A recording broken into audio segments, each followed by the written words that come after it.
Hello అందరికీ నమస్కారం. Welcome to our channel. Subscribe చేసుకున్న వాళ్ళందరికీ ధన్యవాదాలు. Please subscribe to our channel ఎవరైనా మర్చిపోయి ఉంటే. అండ్ బెల్ బటన్ పైన ప్రెస్ చేయండి, మీకు నోటిఫికేషన్స్ వస్తాయి.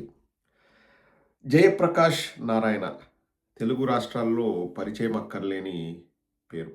సో ఐఏఎస్ పాస్ అయ్యి కొద్ది రోజులు కలెక్టర్గా చేసి, లేదు నేను సమాజ సేవ చేస్తాను, ఐఏఎస్ కంటే రాజకీయాల్లోకి వస్తే నేను ఎక్కువగా సమాజ సేవ చేయగలను అని వచ్చి ఒకసారి పోటీ చేసి కూకట్పల్లిలో ఎమ్మెల్యేగా గెలిచాడు. తర్వాత ఒకసారి నాకు తెలిసి మళ్ళీ కూకట్పల్లి ఎమ్మెల్యేగా పోటీ చేసి ఓడిపోయాడు. తర్వాత మల్కాజ్గిరికి ఎంపీగా పోటీ చేశాడు. పోటీ చేసి ఓడిపోయాడు. జనసేన కాదు, లోక్ సత్తా అనే పార్టీ పెట్టాడు. తర్వాత ఆ పార్టీ ఏమైందో కూడా ఎవరికి తెలీదు. సో ఈ వ్యక్తి ఇప్పుడు విజయ్ గారి గురించి మాట్లాడుతున్నాడు. తమిళనాడులో అద్భుతమైన విజయం సాధించిన విజయ్ గారి గురించి మాట్లాడుతున్నాడు. ఒకసారి వినండి. ప్రభుత్వానికి మరీ చెడ్డ పేరు లేదు మనకు తెలిసిన వరకు. అలాగే వెళ్ళిపోయినటువంటి గతంలో ప్రభుత్వంలో ఉన్నటువంటి ఏడీఎంతో కూడా పెద్ద చెడ్డ పేరు విపరీతంగా ఏం లేదు. మామూలు సార్ రాజకీయమో, అవినీతి, ఎన్నికల డబ్బు ఖర్చు ఇవన్నీ ఉన్నాయి కానీ అలాంటప్పుడు అనూహ్యంగా ఈ రెండు పార్టీని పక్కన పెట్టేసి ఒక కొత్త మొహం, బాగా ప్రజల్లో తెలిసిన మొహం అయినా కూడా ఒక నట చాతుర్యంతో ప్రజలు ఒప్పించిన మొహం, జనాకర్షణ ఉన్న మొహం, పెద్దగా సిద్ధాంత ప్రాతిపదిక ఏం లేకుండా నెగ్గటం అనేది దిగ్భ్రాంతికరమైనది. ఇక్కడ రెండు పదాలండి. పెద్దగా సిద్ధాంత ప్రాతిపదిక ఏమీ లేదంట. సిద్ధాంత ప్రాతిపదిక లేదని నీకు విజయ్ ఫోన్ చేసి చెప్పినాడా? చదువుకున్నావు, ఎందుకు అనుభవం ఉంది, ఇటువంటి చెత్త మాటలు మాట్లాడడానిక? సిద్ధాంతపరమైన ప్రాతిపదిక లేదా?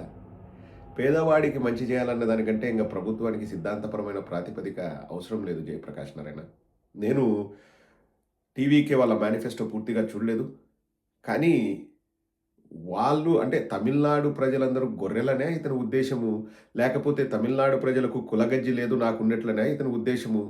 ఏంది ఇతని ఉద్దేశము? సిద్ధాంత ప్రాతిపదిక లేదంట. అంటే మా కులపోడైతే, మా వాడైతే వాడు ఏమి చేసినా కానీ ఆనందంగా ఉంటుందని ఒక చదువుకునే మూర్ఖుడు చెప్తే ఎట్లుంటుందో జయప్రకాష్ నారాయణ చూసి తెలుసుకోవచ్చండి. దిగ్భ్రాంతిని కలిగించిందిట. మామూలుగా మనం దిగ్భ్రాంతి అని ఎప్పుడు అంటామంటే, ఎవరైనా సడన్గా చనిపోతే ఆ వార్త విని తీవ్ర దిగ్భ్రాంతికి లోనయ్యాను అని చెప్తాం. ఈయన విజయ్ గెలవడం దిగ్భ్రాంతికి గురి చేసిందంట. ఏమంతగా దిగ్భ్రాంతికి గురి చేయాల్సిన అవసరం ఏముంది? నువ్వు ఒక మేధావి కదా, నువ్వు ఒక మేధావి ముసుగులో ఊరేగుతంటావు కదా.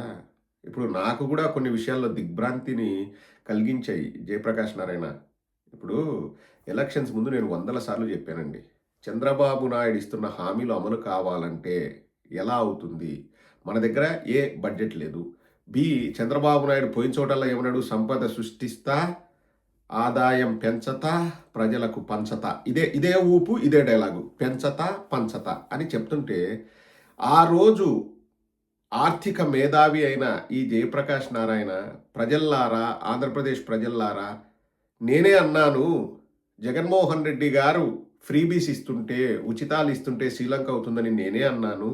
అంతకు 10 ఉచితాలు ఇస్తారని చంద్రబాబు నాయుడు అంటున్నాడు, మీరు నమ్మకండి అని ఆ రోజు ఈ కుహనా మేధావి మాట్లాడకపోవడం నాకు కూడా దిగ్భ్రాంతిని కలిగించింది. కాదండి, ఒకరికి అమ్మఒడి ఇస్తేనే శ్రీలంక అయితే, ఇంట్లో ముగ్గురుంటే ముగ్గురికి, నలుగురుంటే నలుగురికి ఇస్తా అంటే ఏమవుతుందండి? సింగపూర్ అవుతుందా? వీళ్ళ ప్రకారం ఏమీ మాట్లాడలేదండి. నేను అది కూడా క్లియర్గా ఆంధ్ర రాష్ట్ర ప్రజలకు అర్థమయ్యేలాగా జగన్మోహన్ రెడ్డి గారు పవర్ పాయింట్ ప్రజెంటేషన్ ఇచ్చి ఆర్థిక స్థితిగతుల గురించి చెప్పారు. First time in the history of Indian politics ఒక రాజకీయ నాయకుడు పవర్ పాయింట్ ప్రజెంటేషన్ వేసి రాష్ట్ర స్థితిగతులు ఇట్లున్నాయి, నేను అందుకే 2028 జనవరిలో పెన్షన్ పెంచుతా, 2029 జనవరిలో మళ్ళీ పెంచుతా, అంతవరకు కొంచెం రాష్ట్ర ఆర్థిక స్థితిగతుల్ని స్టెబిలైజ్ చేసుకుంటూ వెళ్దామని జగన్మోహన్ రెడ్డి గారు చెప్తే, ఇబ్బడి ముబ్బడిగా అదిస్తా ఇదిస్తా అని చంద్రబాబు నాయుడు చెప్పాడు. నేను ఆ రోజు కూడా చెప్పా, ఒక పెద్ద కంపెనీ, 1,00,000 కోట్ల కంపెనీ వచ్చిన అది ప్రారంభం అంటే ఇది ఇంకా భూమి పూజ చేసుకోవడానికి 2-3 ఏళ్ళు పడుతుంది. తర్వాత అది వర్క్ పూర్తి చేసుకోవడానికి ఇంకొక 5 ఏళ్ళు పడుతుంది. అక్కడ ప్రొడక్షన్ స్టార్ట్ అవ్వడానికి ఇంకో సంవత్సరం 2 ఏళ్ళు పడుతుంది. ఏతావాత ఒక 10 ఏళ్ళు అవుతుంది. మరి ఈ 5 ఏళ్లలో ఎలా ఇస్తాడు ఈ పథకాలకు డబ్బు అంటే, ఈ ఆర్థిక మేధావి ఆ రోజు ఏమైనా మాట్లాడాడా అండి? అస్సలు, అస్సలు నోరు తెరిసింటే ఒట్టు. ఇంకా జగన్మోహన్ రెడ్డి గారి గురించి వచ్చి మాట్లాడినాడు. కుల గజ్జితో వచ్చి మాట్లాడినాడు. ఇక రెండవది ఇప్పుడు ఇబ్బడి ముబ్బడిగా అండి దాదాపు 3,70,000 అప్పు చేశాడు చంద్రబాబు నాయుడు రెండేళ్లలో. రెండేళ్లలో 3,70,000 ఏప్రిల్ 30వ తేదీ 5 రోజుల క్రితం మళ్ళీ ఆర్బీఐ తలుపు తట్టి 4,400 ఇవన్నీ కూడా ఆధారాలు ఉన్నవండి. ఏవి కూడా సొల్లు మాటలు, సొట్టకూతలు కాదు, ఆధారాలు ఉన్నవి. మరి ఆర్థిక మేధావి ఏ ఒక్కరోజైనా చంద్రబాబు నాయుడు ఇట్లా తప్పు చేస్తున్నాడు, చంద్రబాబు నాయుడు ప్రజల్ని మభ్యపెడుతున్నాడు, చంద్రబాబు నాయుడు మోసం చేస్తున్నాడని చెప్తారా? మొన్న కూడా ఎక్కడో మీటింగ్లో మాట్లాడుతూ సరే ఇప్పుడు పెట్టుబడులైనా వస్తున్నాయంట. ఏం పెట్టుబడులు వచ్చినాయి చెప్పు? ఆర్థిక మేధావి ఏం పెట్టుబడులు వచ్చినాయి? సరే విజయ్ గెలుపు నీకు దిగ్భ్రాంతిని కలిగించిందిలే. నువ్వు పెద్ద ఆర్థిక మేధావి, నిన్ను మించిన ఇంకా చదువుకున్నోడు లేడు, నిన్ను మించిన తురుంఖాన్ లేడు కదా. మరి ఆప్ ఆయన కూడా నీలాగే ఈ సివిల్స్కి ప్రిపేర్ అయ్యి పాస్ అయ్యాడు, అరవింద్ కేజ్రీవాల్ గారు. ఆయన పార్టీ పెట్టి ఆయన సీఎం అయ్యి ఇంకో రాష్ట్రంలో కూడా ఆయన పార్టీలో ఉన్న వ్యక్తిని సీఎం చేసుకున్నాడే. మరి నువ్వెందుకు అంతగా ఎదగలేదు? అంటే మనం యాడున్నామంటే మనం గజ్జితో కొట్టుమిట్టాడి ఇన్నే ఇట 10 మందిని పిలుచుకొని మా కులపోడికి నేను జాకీలు పెట్టుకుంటా. ఇంకా సేమ్ ఇంకా నీకు ఆ పచ్చ కుక్కలకు, ఆ మీడియాలో ఉండే పచ్చ కుక్కలకు తేడా ఏంది? జయప్రకాష్ నారాయణ చదువుకున్నావు కదా, రొంతైనా జ్ఞానం ఉండాలి కదా, ఉండాలి కదా. ఇంకా చంద్రబాబుకు జాకీలు పెట్టుకుంటా అంటే నీ పరిస్థితి ఇట ఏడ్చింది. ఆమ్ ఆద్మీ పార్టీ ఎలా 2 రాష్ట్రాల్లో అధికారంలోకి రాగలిగింది? నువ్వు ఎందుకు రాలే? నువ్వు ఎందుకు రాలేకపోయినావు? కనీసం నీ లోక్సత్తాను నువ్వు బలోపేతం చేసుకోగలిగినావా? ఎందుకు చేసుకోలేకపోయినావు?